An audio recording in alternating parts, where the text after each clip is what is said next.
Class 12 semester 3 chapter 2 এই যে অধ্যায় আন্তর্জাতিক সংগঠন ও প্রতিষ্ঠানসমূহ, এই অধ্যায়ের আজ ফোর্থ পার্ট বা চতুর্থ অংশের আলোচনা। এই চতুর্থ পার্টে আমরা 30টি এমসিকিউ নিয়ে আলোচনা করব। দেখবে, পড়বে, কমেন্ট করবে। চলো দেখা যাক প্রথম কোশ্চেন কি রয়েছে। প্রথম কোশ্চেন আছে, সাধারণ সভা জাতিপুঞ্জের কোন সংস্থার সদস্য পদের নির্বাচন করতে পারে? সাধারণ সভা অন্যান্য যে সংস্থাগুলো আছে তাদের সদস্য পদের নির্বাচন করতে পারে। এইখানে অপশন হবে সবকটি। তাহলে কি কি আছে? নিরাপত্তা পরিষদের যে অস্থায়ী সদস্য যারা আছে তাদেরকে, আর্থসামাজিক পরিষদের সদস্যদের, আন্তর্জাতিক বিচারালয়ের বিচারপতিকে সাধারণ সভা তার সদস্যদের নির্বাচন করতে পারে। সাধারণ সভার প্রথম ভারতীয় সভাপতি কে ছিলেন? বিজয়া লক্ষ্মী পণ্ডিত। জাতিপুঞ্জের কোন বিভাগ সনদ সংশোধন করতে পারে? সাধারণ সভা জাতিপুঞ্জের সনদ সংশোধন করতে পারে।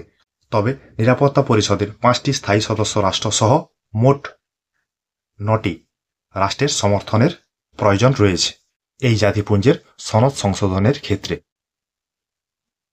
সম্মিলিত জাতিপুঞ্জের অর্ধ আইনসভা কাকে বলা হয়? সাধারণ সভাকে। প্রচারের জন্যই সাধারণ সভার সৃষ্টি, মন্তব্যটি কার? নিকোলাস। সাধারণ সভাকে আধা আইন প্রণয়নমূলক সংস্থা হিসাবে উল্লেখ করেছেন কে? লটারপ্যাক্ট। নিরাপত্তা পরিষদের প্রধান কার্যালয়টি কোথায় অবস্থিত? নিরাপত্তা পরিষদের প্রধান কার্যালয়টি নিউ ইয়র্কে অবস্থিত। যেমন আমরা আগের একটি কোনো পাঠে আলোচনা করেছিলাম যে জাতিসংঘের সদর দপ্তর কোথায় অবস্থিত? জেনেভাতে। আবার জানছিলাম জাতিপুঞ্জের সদর দপ্তরটি কোথায় অবস্থিত? নিউ ইয়র্কে। তেমনি নিরাপত্তা পরিষদের প্রধান যে কার্যালয়টি সেটাও নিউ ইয়র্কে অবস্থিত।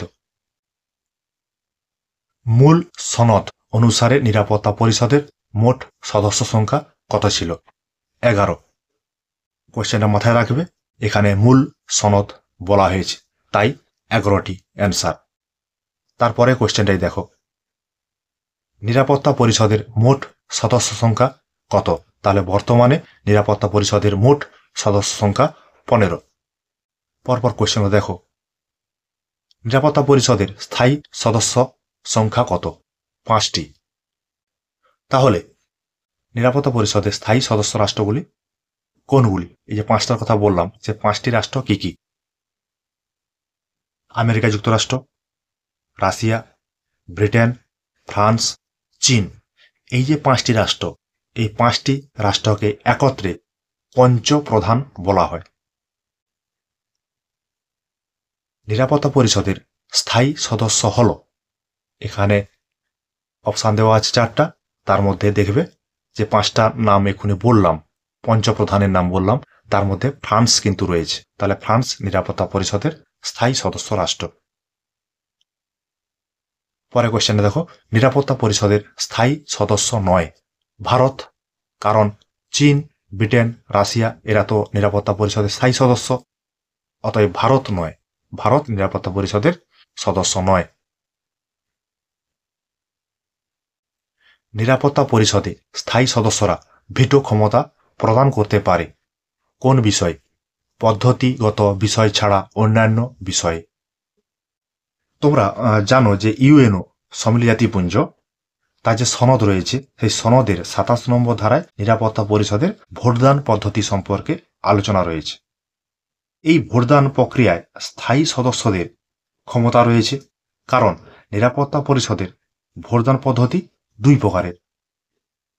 একটি হচ্ছে পদ্ধতিগত বিষয়, বা অনেক বইয়ে কার্যবিধি বিষয় বলে উল্লেখ রয়েছে। তাহলে পদ্ধতিগত বিষয় বা কার্যবিধিগত বিষয়, ও অপরটি হচ্ছে পদ্ধতি বিষয় ছাড়া অন্যান্য বিষয়, মানে অন্যান্য বইয়ে যেটা আছে সেটা হচ্ছে কার্যবিধি ছাড়া অন্যান্য সব বিষয়।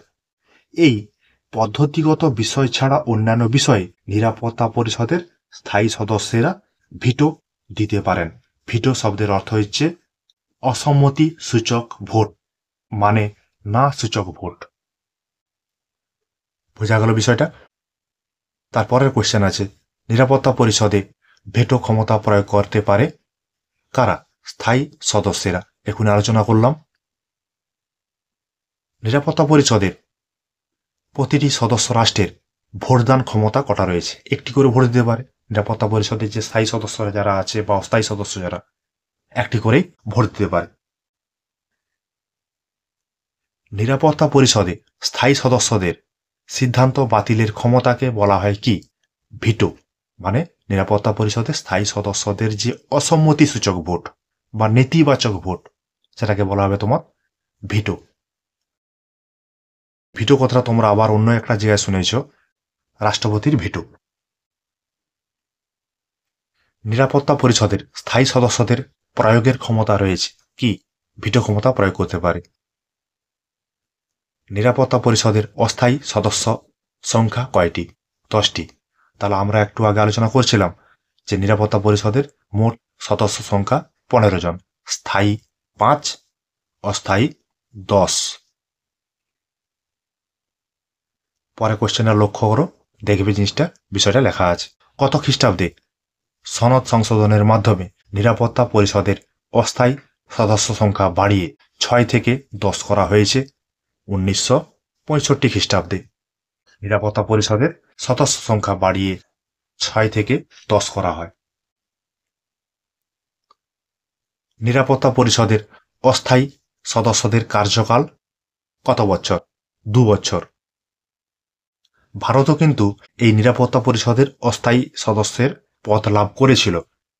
আজ পর্যন্ত মানে 2022 সাল পর্যন্ত ভারত 8 বার এই নিরাপত্তা পরিষদের অস্থায়ী সদস্য পদ লাভ করেছিল। এইখানে নিরাপত্তা পরিষদের অস্থায়ী সদস্য পদ লাভ করতে হলে একটা নিয়ম আছে। সেই নিয়মটা হচ্ছে ইংরেজিতে যে লেটার ABCD, এই নাম অনুসারে দেশের নাম পর্যায়ক্রমে এলে যেই দেশ ইংরেজি লেটারের পর্যায়ক্রম অনুসারে আসবে সেই নিরাপত্তা পরিষদের অস্থায়ী সদস্যপদ লাভ করতে পারবে। বিষয়টা তোমরা হয়তো বুঝতে পারলে। সাধারণ সভার অস্থায়ী সদস্যরা সাধারণ সভার কত ভোটে নির্বাচিত হন? 2/3 ভোটে নির্বাচিত হতে হবে। নিরাপত্তা পরিষদের অস্থায়ী সদস্যদের নির্বাচন করে কে? সাধারণ সভা। ভেটো ক্ষমতাহীন সদস্য সংখ্যা নিরাপত্তা পরিষদে কজন? দেখো কোশ্চেনটা কিন্তু ঘুরিয়ে দেওয়া আছে, 10 জন। তাহলে এই 10 জন হচ্ছে নিরাপত্তা পরিষদের অস্থায়ী সদস্য। এই অস্থায়ী সদস্যদের কিন্তু ভেটো ক্ষমতা নেই, এই জন্য কোশ্চেনটা এইভাবে করা আছে, ভেটো ক্ষমতাহীন সদস্য সংখ্যা নিরাপত্তা পরিষদে কতজন? জাতিপুঞ্জের কার্যনির্বাহক সংস্থা কোনটি? নিরাপত্তা পরিষদ। নিরাপত্তা পরিষদই সম্মিলিত জাতিপুঞ্জের কার্যনির্বাহক সংস্থা। কত নম্বর ধারা অনুসারে জাতিপুঞ্জের সকল সদস্য রাষ্ট্র নিরাপত্তা পরিষদের সকল সিদ্ধান্ত মেনে চলতে বাধ্য থাকে? 27 নম্বর ধারা। এই নিরাপত্তা পরিষদের যে ভোটদান পদ্ধতি এই 27 নম্বর ধারাতেই বর্ণনা করা হয়েছে। জাতিপুঞ্জের সনদ সংশোধনের ক্ষেত্রে সাধারণ সভায় উপস্থিত ও ভোট প্রদানকারী সদস্যদের কত অংশের সম্মতি প্রয়োজন হয়? 2/3 সদস্যের সম্মতির প্রয়োজন হয়। সাধারণ সভা সার্বজনীন মানবাধিকারের ঘোষণাপত্র পাশ করে কত সালে? 1948 সালে। বিশ্বজনীন মানবাধিকারের ঘোষণাপত্রটি গৃহীত হয় কোন তারিখে? সাল এবং তারিখ দুটোই দেওয়া আছে। 1948 খ্রিস্টাব্দের 10ই ডিসেম্বর। বিশ্ব মানবাধিকার দিবস পালিত হয় প্রতি বছর কোন তারিখে? 10ই ডিসেম্বর। কোশ্চেনগুলো কিন্তু এখানে এলোমেলো করে, একই অ্যান্সার, কোশ্চেনগুলোর ভ্যারাইটি আলাদা। দেখবে, বুঝবে, পড়বে। বুঝতে না পারলে কমেন্ট অবশ্যই করবে। ঠিক আছে, তোমাদের জন্য আমার এই কিঞ্চিত প্রয়াস।